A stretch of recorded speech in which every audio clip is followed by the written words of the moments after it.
Eleanor Vane, Duchess of Marlwood, did not cry out. She did not reach for the bell-pull. She did not ask, in the first breath after the midwife lifted him clear, whether the boy was loud enough, or pink enough, or whole enough to be called a triumph. She asked only whether he breathed, and when the midwife said yes twice firmly, Eleanor closed her eyes and lay still, and let the sweat cool on her skin, and did not weep. Below her, in the house that had been cold before she came into it, and had not warmed much since, her husband was pacing a corridor he had paced for 11 hours, and would not enter the room even now that it was over.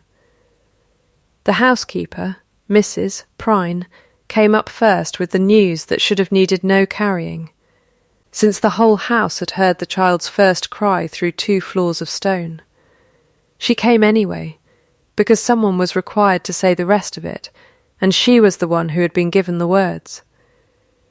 "His Grace says there is to be no bell rung," she said. "No bonfire lit on the home hill. No word sent down to the village tonight. He says," she stopped, started again. "He says it is not yet a triumph, only a necessity, and necessities are counted, not celebrated, until the fever weeks have passed."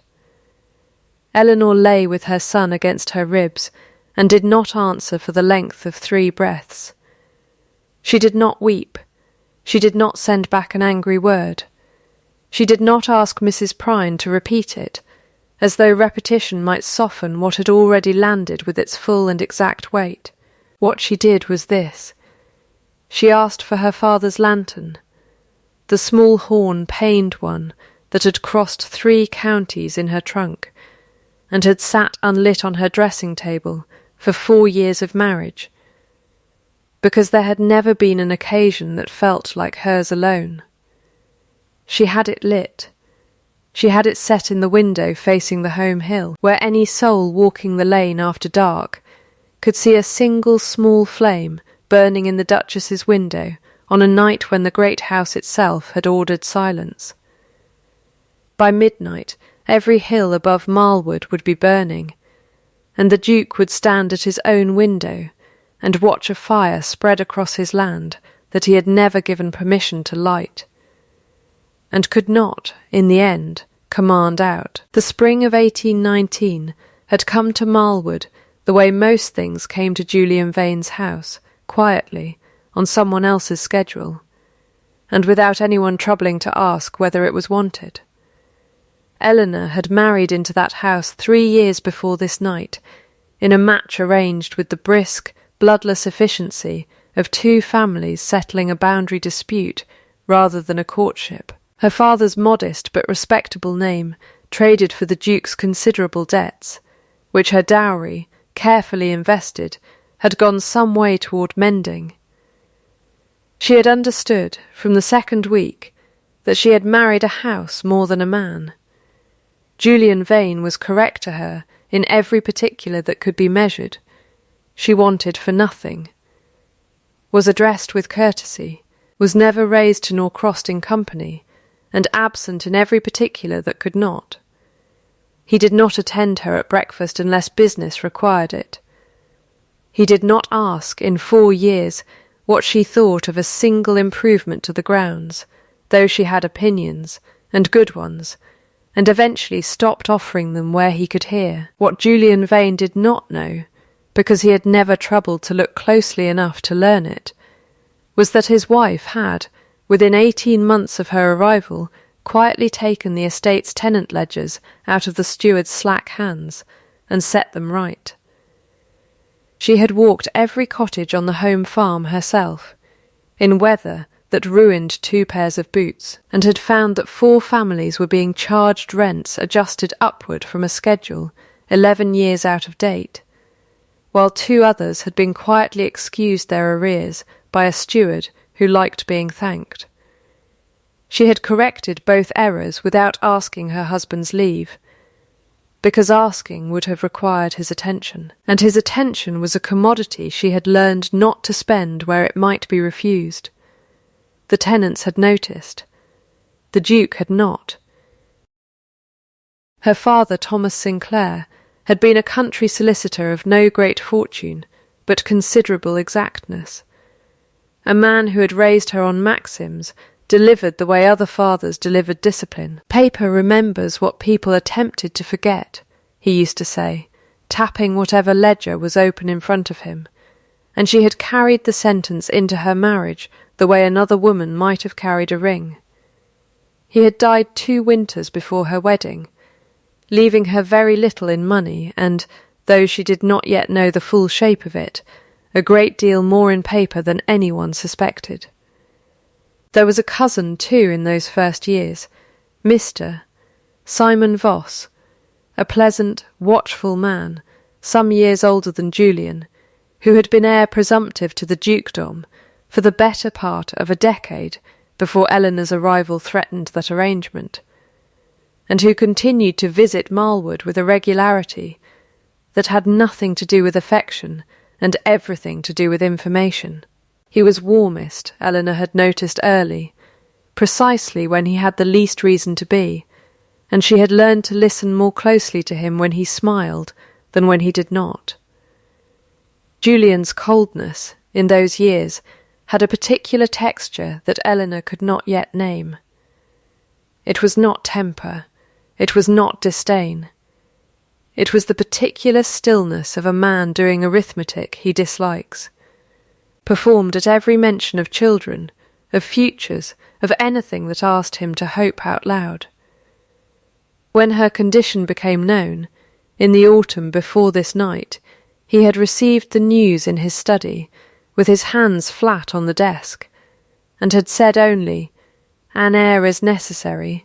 Eleanor, that is all this is," and had returned to his correspondence before she had finished closing the door. She had gone to her room and written the sentence down in the private ledger she kept of her own life, not the estate accounts, which were his by law though hers by labour, but a second book, plain and unremarkable, in which she recorded not sums but truths she was not yet ready to say aloud. Necessary, she wrote, and not loved. There is a difference, and he has just taught me its exact shape. She had allowed herself, that night, 4 minutes to feel the sting of it. She had counted them on the mantel clock. Then she had closed the ledger and gone down to see about the granary roof, which needed mending before the first hard rain, because a roof did not care whether a woman had been called necessary, and neither, she had found, did anything else worth doing. The pregnancy had proceeded through a winter and into a spring in which Julian's distance had, if anything, sharpened. He asked after her health with the punctuality of a man consulting a weather-glass. He did not ask after her hopes. Mrs. Prine, who had served the house since before Julian's own birth, and said little that was not necessary, had watched all this with the particular patience of an old woman waiting for a slow storm to finally break, and had said to Eleanor once, folding linen with hands that did not pause, "He is not cold, the way stone is cold, your grace. He is cold, the way a burned man is cold. He has learned that reaching for the fire costs something." Eleanor had filed that sentence away with the others.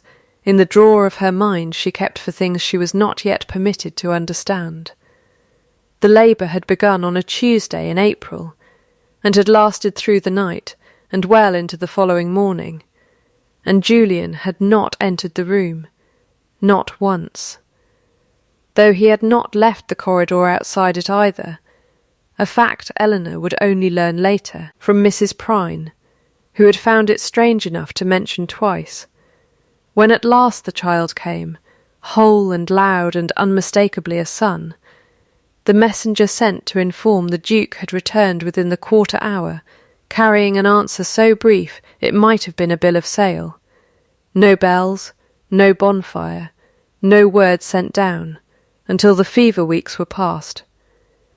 It was, Eleanor understood, lying in the quiet aftermath with her son's weight warm against her ribs, the same sentence he had given her in the autumn, dressed now in new clothes. An heir is necessary. That is all this is. Not a joy, not a triumph. A transaction concluded, to be filed and reviewed later for soundness. She counted 5 minutes on the mantel clock this time, because the wound was larger and deserved the extra minute, and then she asked for the lantern.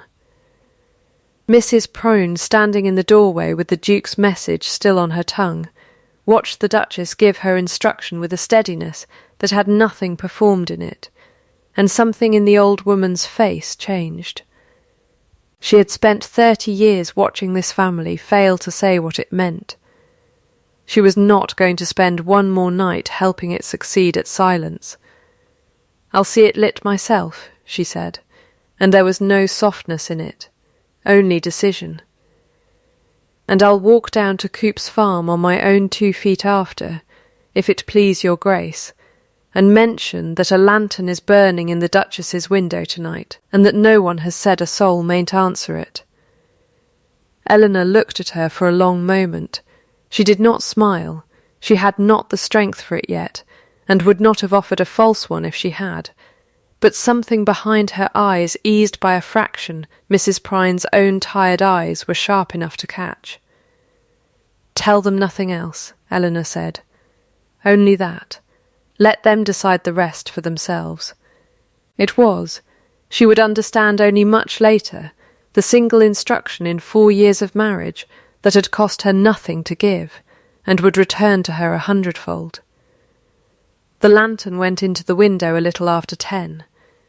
Josiah Coop, whose lease Eleanor had personally renegotiated 2 winters before at terms fairer than his father had ever known, was standing in his own dooryard within the hour, having heard the errand from his wife, who had heard it from Mrs. Prine's own mouth at the kitchen door. He looked up at the Duchess's window, small and steady across the dark fields, and he did not send to ask permission of anyone. He built his fire on the rise above his own house, the one that overlooked 3 other farms, because he wanted it seen. It caught within the half-hour, from his own hill, old Widow Marsh, who had once nearly lost her cottage to arrears the Duchess herself had quietly forgiven out of the estate's own margin, rather than let the family go hungry over a clerical error not of their making. Saw the Coop fire catch, and understood at once what it meant, and did not hesitate above a minute before sending her grandson running for kindling. By 11 there were 3 fires. By midnight there were 9, strung across the ridgeline above Marlwood like beads on a dark thread, each one lit not by any order from the great house, but in direct and open defiance of the order that had come from it. No one who lit a fire that night did so for the Duke. Each did it, in their own words, later gathered and repeated so often around Marlwood that the story outlived the season. For the woman who had walked their lanes in ruined boots and set their rents right, and never once asked to be thanked for it. Julian Vane stood at his study window a little before 1 in the morning, and watched his own hills burn against a sky that had been, an hour before, perfectly dark, and felt something in his chest that he did not, at first, have a name for. He had ordered silence. He had received instead the loudest possible answer his county knew how to give, and it had not come from any hand he could command. He sent no one to put the fires out. He would tell himself later that this was prudence. 9 bonfires on private land were no business to disturb after dark with tired men and torches already lit. But the truth, which he did not examine that night, and would not examine for some weeks yet, was that some buried part of him did not want them extinguished. He stood at the glass long after his steward had gone to bed, watching light move across land that had felt, for 7 years, like the sight of a wound rather than a home, and for the length of that hour He allowed himself to want something he had trained himself, at considerable cost, not to want. By morning the fires had burned to embers, and the story had already outrun them. It travelled from dairy to dairy the way gossip in that county always travelled, which was to say the way water moves downhill, finding the lowest and quickest course without anyone directing it. The Duchess had lain in with her son not 4 hours before, had been told there would be no celebration, and had lit her own light rather than accept the silence.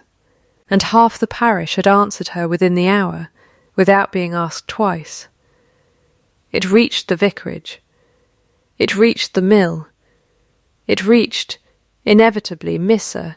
Simon Voss, who had ridden over from his own smaller property 3 miles distant the moment word came that the Duchess had been delivered of a son, and who received the fuller account of the bonfires with a face arranged into perfect, courteous concern, and a mind working considerably faster underneath it. A son changed everything for Simon Voss. He had spent 9 years as heir presumptive to a dukedom he had never expected to actually need, and had, in that time, grown rather more fond of the prospect than he would have admitted to anyone, least of all himself. He said, to the first person who would listen, that it was a touching scene, the tenants and their fires, though privately he began, that same week, to turn over an old paper he had not looked at in years, tucked at the back of a strong-box his own father had left him, and to wonder whether the ink on it might yet be made to matter. Eleanor knew none of this yet. She knew only that she had woken to a duchess's morning quieter than any she had known. Her son sleeping in the cradle Mrs. Prine had aired and warmed without being asked, and that somewhere below her the house had absorbed, overnight, a small impermanent alteration in the weather between her and the county that no order from her husband could put back the way it had been. She did not yet know his reasons. She knew only his order, and she had answered it the only way she knew how to answer anything that wounded her, not with tears, but with work and light and the quiet, absolute refusal to let someone else's fear be mistaken for the whole truth of her son's arrival into the world. The name they gave him that week, over Julian's faint and uncontested preference for a family name reaching back 3 generations, was Thomas, after her father, and if anyone in the house thought it strange that the Duke offered no real argument, Eleanor herself understood it plainly enough. It was easier for a man who could not yet say what he felt to concede a name than to concede anything that required him to explain himself, and she took the concession for what it was, not tenderness, not yet, but the very first inch of ground he had given her, without being asked twice. She did not mistake an inch for a mile. But she noted it, the way she noted everything now, in the private ledger where sentiment had no place and fact had every place, and she closed the book, and went down to see about the fever weeks. Because there was work to be done, and the fires on the hill had already told her something the county had known for years, and the Duke did not yet, that she had never once in 4 years needed his permission to be worth celebrating. The fever weeks passed without incident, which was itself a kind of mercy Julian never spoke of, but observed daily, standing in the nursery doorway at hours he thought no one marked, watching his son sleep with an intensity that had nothing careless in it, and nothing warm in it either. Only the particular vigilance of a man counting days until a danger he alone still feared had fully passed. Eleanor watched him watch. She said nothing of it. She had learned, across 4 years, that the surest way to lose ground with her husband was to name what she saw in him before he was ready to have it named, and so she let him keep his vigil unremarked, and turned her own attention instead to the ledgers that had not stopped needing her, simply because she had lately been confined to a birthing room. The first true test came 3 weeks after the birth, in the shape of a drainage dispute between the home farm and the mill, over a ditch that had silted badly the previous autumn, and now threatened to flood 6 acres of the Coop family's spring planting if it was not cleared before the next heavy rain.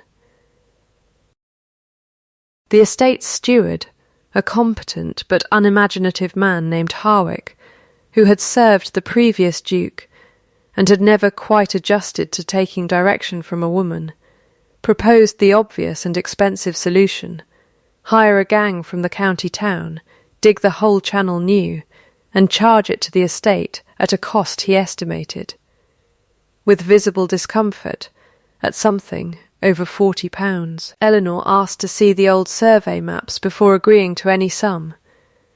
She found, after 2 afternoons with the estate's plans spread across her writing table, that the original ditch had been cut along a line that ignored the land's natural fall by nearly 2 feet over its length, a fact the previous duke's engineer had apparently either missed or ignored 40 years before. A new channel cut along the correct fall, she calculated, using arithmetic Harwick clearly had not troubled to attempt, would clear itself in half the time, require half the labour, and cost the estate closer to £11 than 40.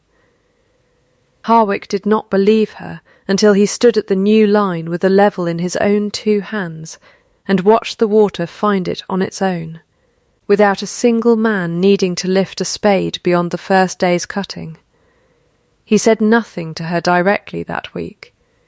He said, to the tenants he supervised, that her Grace had a head for figures sharper than any engineer he'd worked under in 30 years, and the sentence travelled, as sentences did at Marlwood now, faster than any formal announcement could have carried it.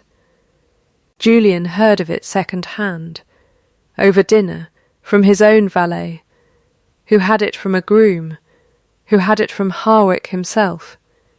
He said nothing at the table, but that night, for the first time in longer than Eleanor could easily remember, he came to her sitting room after supper, instead of retreating directly to his study, and stood for a moment in the doorway with the particular awkwardness of a man who had not planned what to say once he arrived. "I hear the Coop ditch is settled," he said finally. "Under budget. Considerably," she said, not looking up from her needlework, because she had learned that too much attention paid to his rare approaches only frightened them off. "Harwick tells it as though you performed a small miracle. Harwick tells it that way because he is embarrassed to admit that the maps were wrong for 40 years, and no one troubled to check them." Eleanor said, "There is very little miraculous in checking a map, Your Grace. Only tedious." Something moved at the corner of his mouth that was not quite a smile, the first almost smile she had catalogued from him since before her confinement, and she noted it, privately, the way she noted every other fact that mattered, without letting him see that she had noticed it at all. He did not stay long, but he had come, unbidden, to speak of something she had done well, and that alone was new enough to earn its own line in her private ledger that night. He came to the sitting-room, said nothing that mattered, stayed 4 minutes. It is not nothing. The second test came harder and closer to the bone. A tenant named Ruth Aldrin, widowed the previous winter, had fallen behind on rent through no fault beyond bad luck, and a husband's debts she had not known of until his death revealed them, and Harwick, working from the letter of the estate's policy rather than its spirit, had begun proceedings to distrain her few goods against the arrears. Eleanor intervened before the bailiff's men reached the cottage, not by simply forgiving the debt from her own pin money, which would have solved nothing structural, and left Harwick free to repeat the error with the next widow, but by proposing, formally in writing, an estate policy, rents for any tenant widowed within the year to be held at half rate for 2 years following, recoverable thereafter at a schedule the tenant herself would help set. It was, in its way, the first proposal she had ever put to her husband in writing, rather than simply enacting quietly, and hoping he never noticed. She did it deliberately. She wanted this time his signature, not merely his ignorance. He read the proposal at his desk, with her standing before it, which she had likewise chosen deliberately, refusing the old habit of leaving a note and retreating before he could ask questions. "This will cost the estate perhaps £30 a year," he said, assuming no more than 2 widows in any given season. "It will cost the estate considerably less than distraining a widow's goods and then paying, as we did 2 years ago with the Hollis affair, for the parish to support her afterward when she could not recover," Eleanor said. "I have the figures, if your Grace requires them." "I do not require them," Julian said, and signed it, and it was only after he had set down the pen that he added, without quite looking at her, "You have always had a head for what things actually cost. I confess I did not think to ask, before now, what mine had cost you." It was not an apology. It was not even quite a question. But it was the first sentence in 4 years that acknowledged there might be a ledger with her name in it at all, and Eleanor filed it carefully, and said only, "Thank you, your Grace," and left before either of them could spoil it with more words than the moment could bear. That night, Mrs. Prine, folding linens by the nursery fire, while Eleanor sat with her sleeping son, offered, without being asked, a piece of the family's history that Eleanor had never been given in 4 years of marriage. "You'll have wondered," Mrs. Prine said, "why a man delights in nothing so much as denying himself delight." "I have wondered," Eleanor admitted. His mother, "No, that's not right. Forgive an old woman her tangles. His first Duchess, I should say." Lady Margaret, Mrs. Prine's hands did not pause at their folding, though her voice slowed. 7 years passed, near enough. She was carrying, same as you this spring, and the house was fair mad with joy of it, and bells were rung the night the pains began, before anyone had waited to see how it would end. His father was still living then, and he ordered the celebration himself, out of pure gladness, before the child was even born. And it went wrong. The babe came too soon, and did not live a day, and the fever took Lady Margaret within the week. And the bells that had rung for joy were still hanging in the ringers' ears when they had to ring the other kind. Eleanor sat very still. "He was 25 then," Mrs. Prine went on, "and he has never, not once since, let a happiness be spoken aloud before it was certain. It is not that he does not feel it, your Grace. It is that he has convinced himself feeling it too soon is what kills it." Eleanor looked down at her sleeping son for a long moment before she answered. "That is not love," she said quietly. "It is only fear wearing love's coat." "Aye," Mrs. Prine said, "but it wears it convincingly enough that a body might mistake the one for the other, if she isn't careful to look beneath the collar." Eleanor did not go to her husband that night with this new knowledge, though it altered, in one stroke, every account she had kept of him across 4 years. She understood, with the particular clarity of a woman who had spent her whole marriage reading a man's silences for meaning, that this was not a thing to be used against him, nor even, yet, a thing to be spoken of directly. It was a fact to be held, the way she held every other fact that mattered, until the moment came when holding it quietly would help him more than announcing it would help her. She did allow herself 1 line in the private ledger that night, longer than her usual entries. He did not choose coldness. He inherited it, the way a man inherits a scar he did not earn and cannot simply will away. It does not excuse the silence at Thomas's birth, but it explains it, and there is a difference between excusing a thing and understanding it, and I find I am now required to hold both at once.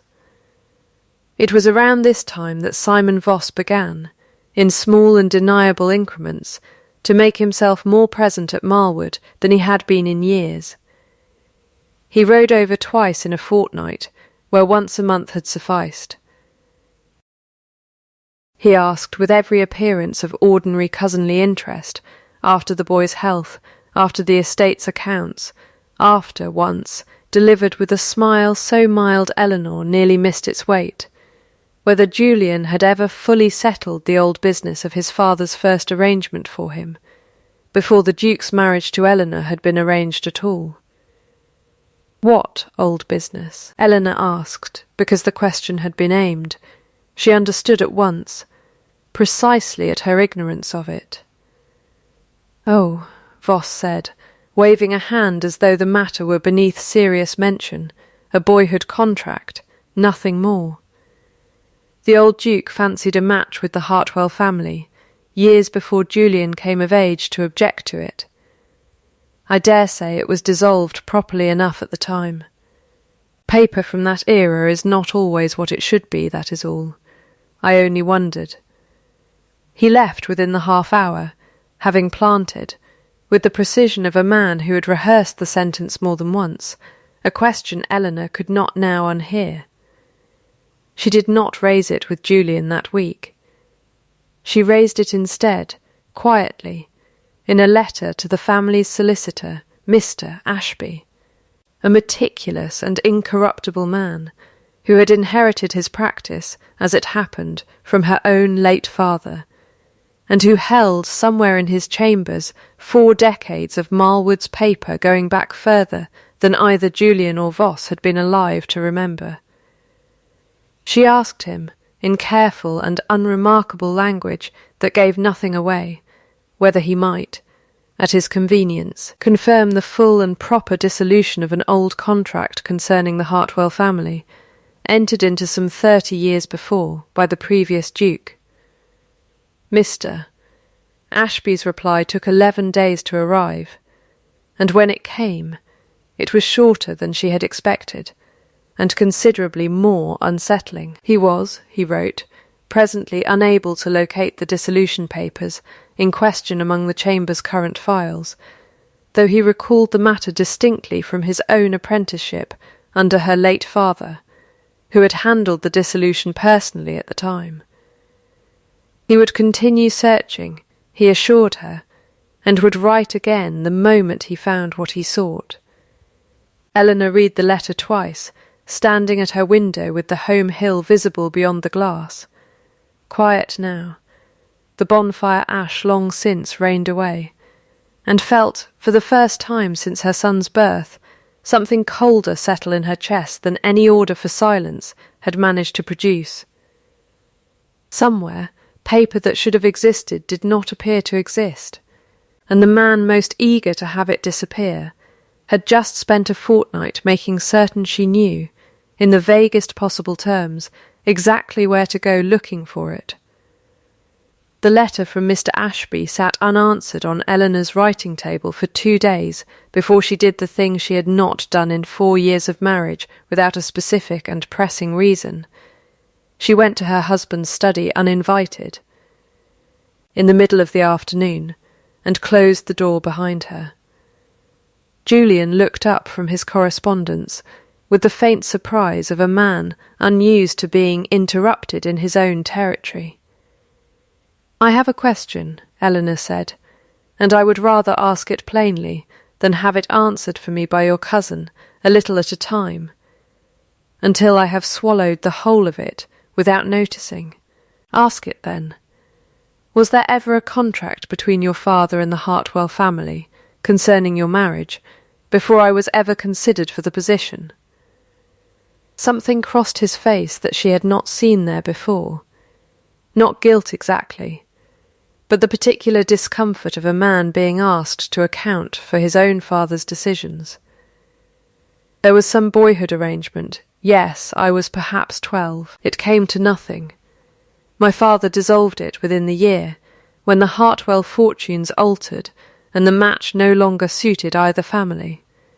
Do you have the paper that dissolved it? He frowned. I have never needed it. It was 30 years ago, Eleanor, and settled before either of us had any say in the matter. Simon seems to believe it may not have been settled quite as cleanly as everyone assumes, Eleanor said, and watched the colour shift in her husband's face as the implication reached him fully for the first time. He said this to you. He said it the way a man says something he wishes repeated, without ever having said it plainly enough to be blamed for it, Eleanor said. I have written to Mr. Ashby. He cannot presently locate the dissolution papers, though he recalls them existing, drafted at the time by my own father, who held the Marlwood accounts before Ashby inherited the practice. Julian was quiet for a long moment. If that contract were never properly dissolved, he said slowly, working through it aloud in the manner of a man forcing himself to name a danger, rather than flinch from it, then my marriage to you would be voidable, Eleanor said, because someone in the room needed to say the word plainly, and she had never yet been afraid of a fact simply because it was an ugly one. And Thomas, along with it, would cease to be your legitimate heir, which would leave the dukedom to fall, in the natural course of things, to the next male vein in line. Simon, Julian said. Simon, Eleanor agreed. He sat back in his chair, and for the first time in 4 years Eleanor watched her husband look genuinely afraid of something other than joy. This is why he has been riding over so often, he said. Not out of any fondness for the boy. I believe so, yes, and you came to me with this rather than simply investigating it alone. As I understand, you have investigated a great many things alone these 4 years. Eleanor met his eyes without flinching. Because this is not a ditch, your grace, or a widow's rent. This is the shape of my son's whole future, and I find I am no longer willing to carry the weight of it silently on your behalf, while you remain elsewhere in the house, arranging not to notice. It was the most direct thing she had said to him in the whole of their marriage, and she watched him absorb it the way a man absorbs a blow he has, on some level, been expecting for years, and never quite braced for. He did not answer with anger. He did not answer either with the easy apology of a man who has not yet understood what he is apologizing for. He simply sat very still and said, after a long moment, You are right to say it, which was not everything, but was, Eleanor recognized, considerably more than he had ever given her before. That night he came to her sitting room again, and this time he did not stand awkwardly in the doorway, pretending the visit was incidental. He came in and sat, and after a silence long enough that Eleanor set down her needlework and simply waited, he said, I have not been a husband to you in any sense that mattered. I have called you necessary. When you were doing the work of 2 people, and I was doing the work of avoiding my own house. You did, Eleanor said. I have not forgotten it. I do not ask you to forget it. He turned the ring on his own hand, a gesture she had never seen from him before, and would come, later, to recognize as the shape of his own discomfort made visible. I ask only. He stopped, started again. May I see the lantern, the one you lit, the night Thomas was born? It was not the question she had expected, and it undid something in her that 4 years of coldness had not quite managed to fully seal. She rose without a word, and brought it from the shelf where it had sat since that night, unlit, and set it in his hands. He held it a long moment, turning it as he had turned the ring, reading perhaps, in its plain worn brass, some history of a fire he had not been permitted to light for 7 years. "Your father's," he said. "Yes, I should like," he said carefully, as though testing whether the sentence would hold his weight, "to be the one who lights it, one day. If you would permit that." "Not tonight," Eleanor said, "and not with words. Show me, Julian, over time. That is the only proof I have ever trusted. From anyone." He nodded, once, and set the lantern down between them on the table, where it remained through the rest of that conversation like a small unlit promise neither of them was yet ready to strike into flame. And it was there, that night, still dark, that Eleanor understood the shape of what was coming. Not a single confession that would mend 4 years in an evening, but a long accounting. Begun. 2 days later, a letter arrived from Mr. Ashby that confirmed what Eleanor had, by then, half suspected. He had found, at last, among the oldest and least disturbed boxes of the Chamber's archive, a set of drafts relating to the Hartwell dissolution, but not the final executed copy bearing both families' seals, which appeared, from the filing, to have been removed from the box at some point in the last several years, by hands Ashby could not account for. He recalled with certainty, he wrote, that the dissolution had been completed and properly witnessed, because he himself, as a young clerk under Thomas Sinclair, had carried the sealed copies personally to both families' solicitors on the same afternoon. He simply could no longer produce the document. Eleanor read this twice, and then did the thing her father had trained her, without either of them quite intending it, to do from childhood. She went looking not for the missing paper itself, but for the paper that would prove the missing paper had ever existed at all. She remembered then, a detail so ordinary she had nearly let it pass unexamined. Her father had kept, alongside his formal client files, a private diary of his working days, plain and unremarkable, recording not the legal substance of his cases, but the small human facts around them. Who had wept in his office, who had haggled over his fee, which afternoons had run long, and which had been settled before noon. It was not a legal document. It was the kind of thing a meticulous man kept out of habit rather than duty, and Eleanor had inherited the whole shelf of them, some dozen slim volumes upon his death, and had never once opened them, grief having made the prospect unbearable at the time, and life having crowded out the impulse since. She found the correct year on the 4th evening of searching, in a volume she read by her own candle long after the house had gone quiet, and there, in her father's own plain hand, dated to the very afternoon Mr. Ashby had described, was the entry, "Dissolution of the Hartwell Vane contract executed and sealed this day. Both parties satisfied. Copies delivered personally to Hartwell's man and to the old Duke's own hand at Marlwood before 4 o'clock. A tedious business, made tedious chiefly by the old Duke's insistence on a bottle of his best claret to market, which I declined, having 6 miles to ride home before dark.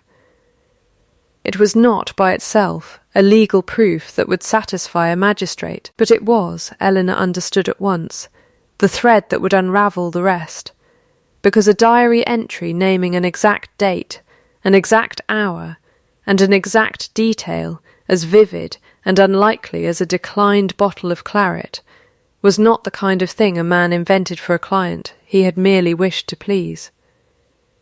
And more than that, it named a second copy, delivered personally into the old Duke's own hand at Marlwood. If that copy had ever existed in this house, it might exist still, buried in some drawer or box no one had troubled to search in 30 years, because no one until Simon Voss had ever had reason to look for it. She brought the diary to Julian that same night, and together, for the first time in their marriage, together, at the same desk, by the same candle, they began to search the old Duke's study, a room that had sat largely undisturbed since his death, its drawers full of the ordinary sediment of a long life, old correspondence, hunting accounts, receipts for horses dead a generation. It took them past midnight and into the small hours, and it was Julian himself, not Eleanor, who found it at last. At the very back of a drawer beneath a false bottom, he had not known the desk possessed until his hand, searching methodically the way he had watched his wife search all evening, found the catch. The sealed copy of the dissolution, 30 years old, the wax cracked but the seals of both families still legible, lay in his hands, and he held it the way he had held the lantern 2 nights before, as though uncertain, for a moment, whether he was permitted to feel what he was feeling. "He kept it," Julian said quietly. "My father kept it, all these years, and never told me it existed, because he never imagined I would need it. Your father is not the only man in this house who has kept things silent out of a mistaken belief that silence protected someone," Eleanor said, and Julian looked at her for a long moment, and did not argue the point. They had, between them now, exactly the paper Simon Voss had gambled did not exist. What they did not yet have was proof of how he had come to know the original was missing at all, until 3 days later, Mr. Ashby's own inquiries turned up a junior clerk, dismissed from his chambers the previous year for petty theft, and never fully accounted for since, who was discovered, through a discreet inquiry Ashby conducted personally, to have been paid a small sum 18 months prior by a gentleman answering precisely to Simon Voss's description, for the specific service of removing a single sealed document from an old client box and delivering it into his hands. Voss's counterstroke came before Eleanor could decide how best to use what she now held. He called unannounced, on a Thursday, and informed Julian and Eleanor both, with the smooth and regretful air of a man performing an unpleasant duty rather than pursuing an advantage, that he had taken the liberty of consulting his own solicitor regarding the Hartwell matter, and had been advised that the absence of any executed dissolution in Ashby's files raised sufficient doubt about the validity of Julian's marriage that the question ought, in fairness to all parties, to be laid formally before the county's magistrate, that the matter might be settled once and for all rather than left to fester as rumour. He had, he said, already sent word to Sir Reginald Combe requesting a hearing. He had also, though he did not say this part aloud, quietly begun circulating among certain of the county's more impressionable gentry the suggestion that Thomas Sinclair, Eleanor's own late father, might have been less than scrupulous in his handling of the original dissolution, a convenient story, since the one man who could have refuted it from the original chambers was dead, and the diary that would refute it was not yet known to Voss to exist at all. Eleanor received this news standing in her own drawing-room, with her son asleep upstairs, and her husband's cousin smiling at her, with the particular warmth of a man who believed he had already won, and she did not raise her voice, and she did not weep, and she did not so much as set down her teacup with any greater force than the moment strictly required. "Then let it be laid before Sir Reginald," she said. "I find I have no objection whatsoever to a hearing, Mr. Voss none at all." Something in her composure, she noted with private satisfaction, unsettled him rather more than any protest would have done. Sir Reginald Combe convened the hearing 11 days later, in the assembly room above the county's principal inn, a chamber Eleanor had attended perhaps twice before in 4 years, for a harvest supper and a charity subscription, and had never imagined would one day hold the whole of her son's future in its hands. The room filled beyond what anyone had expected. Word of the dispute had travelled the county the way water moves downhill, gathering force as it went, and by the appointed hour the assembly room held not only the gentry whose presence propriety required, but a good number of Marlwood's own tenants, standing at the back and along the walls, having walked or ridden in from their farms on a working morning, for reasons none of them troubled to. Disguise.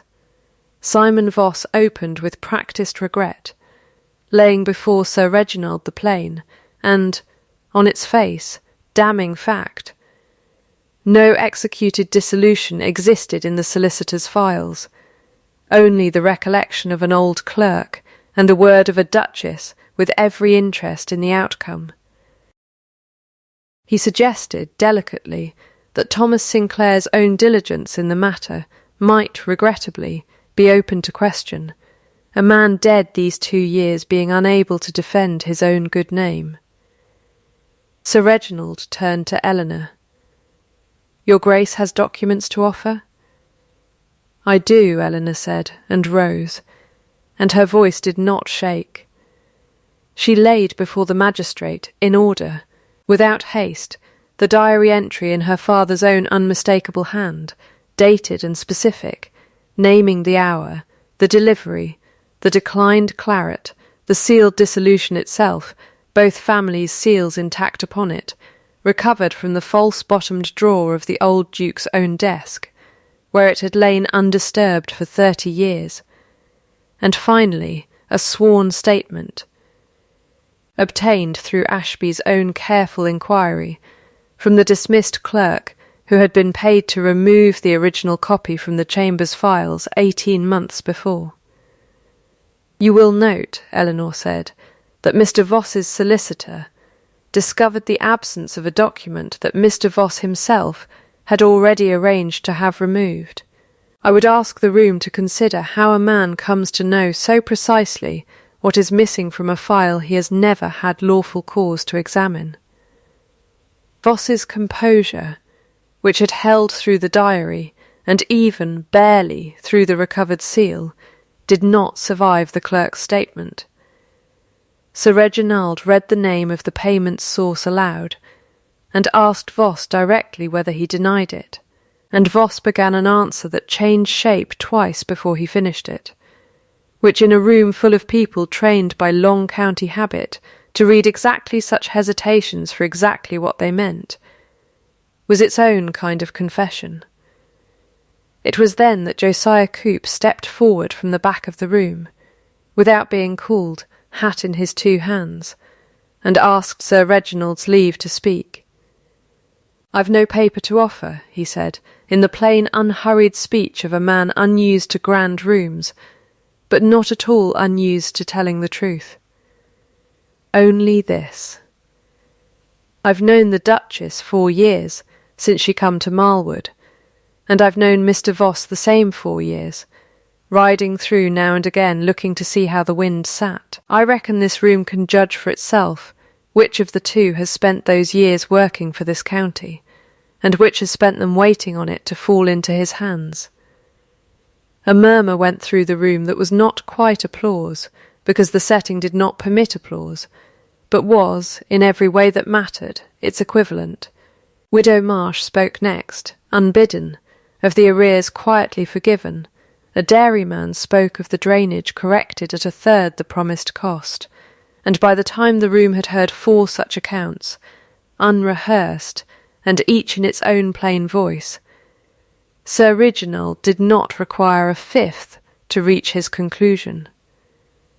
He ruled the dissolution valid, the marriage sound, and the boy Thomas legitimate heir to the dukedom beyond any further question, and he noted, for the record, that the matter of the missing document and the payment behind its removal would be referred to proper authority for Mr. Voss to answer, as that authority saw fit.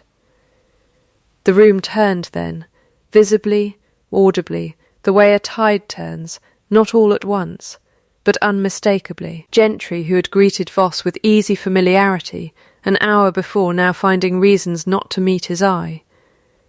tenants who had stood silent at the walls now straightening, as though a weight had shifted off their own shoulders alongside the Duchess's. Eleanor watched Simon Voss's face. In the moment the room's judgment settled fully upon him, and saw something behind his practised warmth simply go out, the way a candle goes out not from being blown upon directly, but from having, at last, run out of anything left to burn. She could have pressed for the full weight of the law upon him. She chose, instead, standing before that assembled room, with every advantage now hers, to spend as she wished, to speak the mercy aloud rather than let it be assumed. "I will not ask for Mr. Voss's ruin," she said, into a room gone very quiet to hear her. "I ask only that he relinquish, in writing, before this room, any further claim upon the Marlwood succession, and that he remove himself from this county within the month. What becomes of the matter of the paid clerk is not mine to forgive, that belongs to the law. But I will not spend my son's first public victory making a spectacle of a man already undone by his own hand. That is not the kind of house I intend to keep." Voss signed the relinquishment before he left the room, his hand notably less steady than it had been an hour before, and the assembly broke into a murmur of its own recalibrated verdict, in which Eleanor's name, spoken now with a respect that no longer required explanation, travelled through the county considerably faster than the fires had, 7 weeks before. Julian, who had sat beside her through the whole of it saying little, offered no public speech of his own. But as they walked out together into the ordinary daylight of a market-day street, he took her hand, in front of the whole dispersing crowd, for the first time in 4 years of marriage, and did not let it go until they reached the carriage. They did not speak of it that night at first, the two of them sitting late in Julian's study with the recovered dissolution still lying between them on the desk like the last unresolved piece of a puzzle neither wished to leave for morning. It was Eleanor who finally broke the silence. "I require 2 things of you," she said, "and I would rather ask them plainly than wait for you to guess at them and get them wrong." "Ask," Julian said. "An apology is not the same as an explanation," she said. "You owe me both, and I have had, from you, only the beginning of either. I do not want a speech, Julian. I want the whole of it. Why a boy of 25 came to believe that joy spoken aloud was a debt collected in grief. I have heard the shape of it from Mrs. Prine. I want it from you." He was quiet for a long moment, and when he spoke it was slower than his usual measured cadence, a man forcing each sentence out past some old obstruction. "My father ordered the bells rung the night my first wife's labour began," he said, "before anyone knew how it would end. I remember the sound of them, Eleanor, all through that night, and I remember them still ringing when the physician came out and told my father the child had not lived past his first hour. And I remember them ringing 3 days later, at Margaret's funeral, because the ringers did not know the difference between one occasion and another, only that the Duke had told them to ring. He stopped, started again. I told myself after that grief comes fastest to houses that celebrate too soon. It is not a reasonable belief. I have known it was not reasonable for 7 years, and I kept it anyway, because unreasonable fear was easier to live inside than the plain fact that I had simply been afraid, and had let my fear decide for me what my own son's birth was permitted to mean.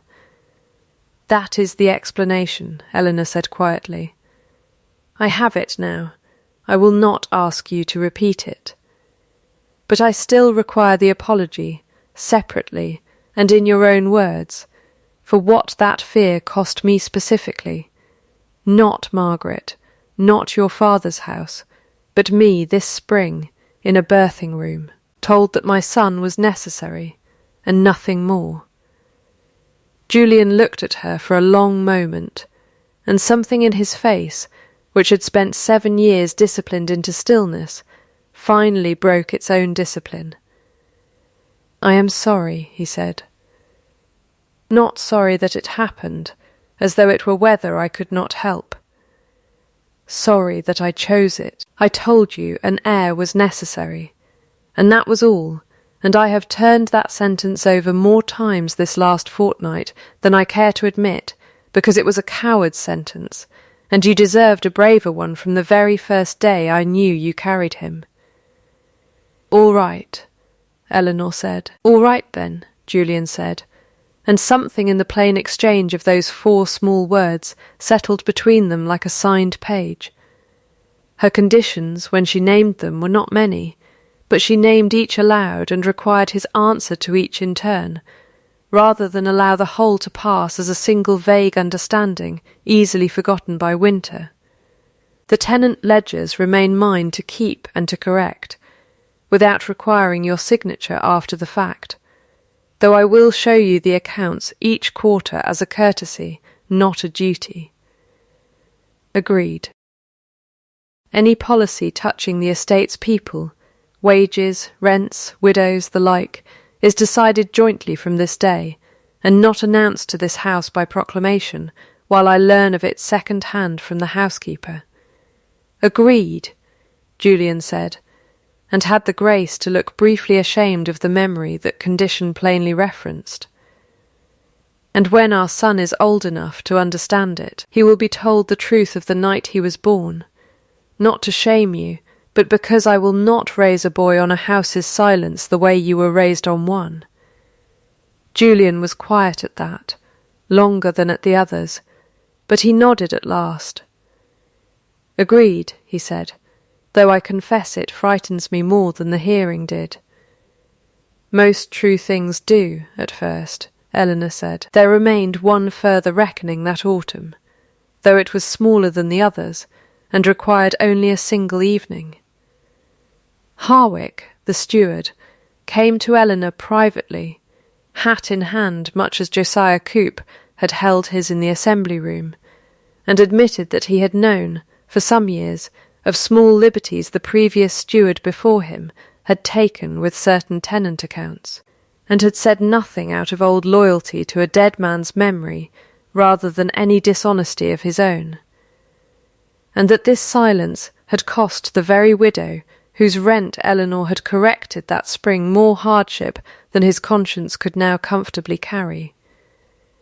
Eleanor heard him out fully, without interrupting, and accepted the apology plainly, and told him only that the ledgers going forward would be checked jointly each quarter by them both, so that no silence of that kind would again have room to grow undisturbed in a dark corner of the estate's paper.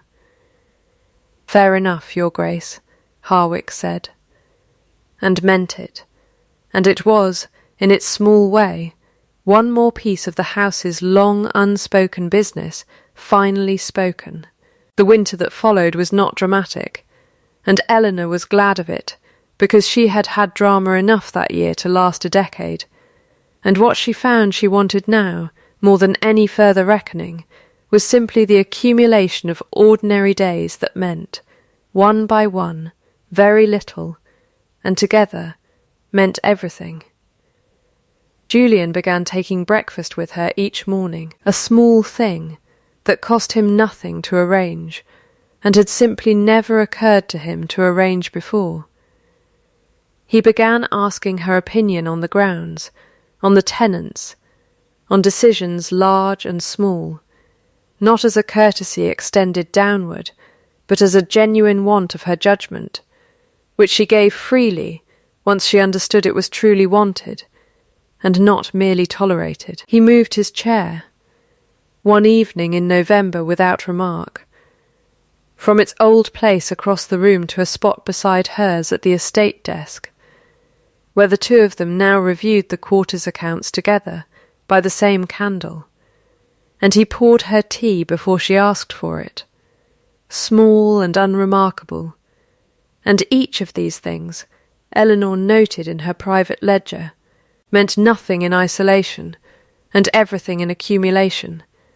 There was one relapse, as she had known, somewhere in the back of her mind, that there would be, in February, with a second child not yet announced but suspected. Julian, informed by the physician in private before Eleanor herself had been told, made arrangements on his own authority for a doctor to be retained from the county town for the coming confinement, without consulting her at all, out of some old habit of managing danger alone that 4 months of shared breakfasts had not yet fully unlearned. Eleanor found out from the physician's own letter, addressed to her husband, left carelessly upon the desk they now shared. She did not rage.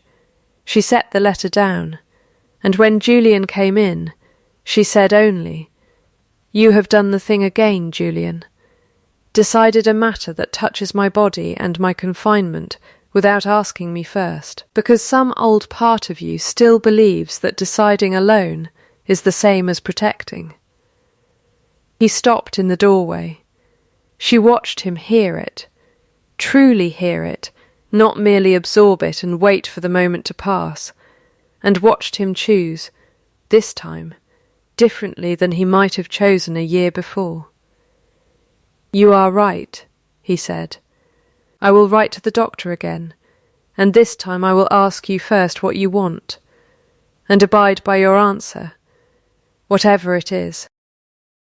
"That is all I require," Eleanor said, and it was, and he did exactly that within the hour, and the relapse, named and absorbed and corrected, within the same afternoon it occurred, proved to Eleanor more than any speech could have that the change in him was not a performance staged for her benefit, but something that had actually taken root. It was on a quiet evening some weeks later, the two of them at the shared desk with the ledgers closed and the fire low, that Julian said, without any particular ceremony, the thing Eleanor had long since stopped expecting to hear, stated plainly. "I would choose you," he said, "not because a son required a mother, and not because a house required a duchess. I have been choosing you, I think, for some months now, in every small ordinary way I know how, and I find I would like to go on doing it, out loud, for however many years are given to us. That is not the bare declaration Mrs. Prine's generation was raised on," Eleanor said, though her voice was not entirely steady. "No," Julian agreed. "I have found I trust a choice, stated plainly and repeated, rather more than I trust 3 words that can be said without costing a man anything at all." "Then we are agreed," Eleanor said. "We are agreed," he answered, and reached across the desk for her hand, and did not let it go. 2 years passed, counted the way the county counted such things, by harvests rather than calendars. Thomas grew from an infant no one had been permitted to celebrate into a boy of 2, sturdy and curious, who knew his father's face as well as his mother's, and who would, in later years, be told the truth of the night of his birth exactly as Eleanor had promised, not as an accusation, but as a lesson in what fear costs a house that lets it govern unspoken. A daughter came the following spring, and this time the bells rang at Marlwood before the sun was fully up, rung by Julian's own order, given the moment the physician confirmed both mother and child sound, because he had learned at last the difference between celebrating recklessly and celebrating honestly, once the facts on the ground had earned it. Simon Voss settled, in the end, in a distant county, in a modest situation arranged through connections too thin to spare him the come-down, but not so thin as to leave him destitute,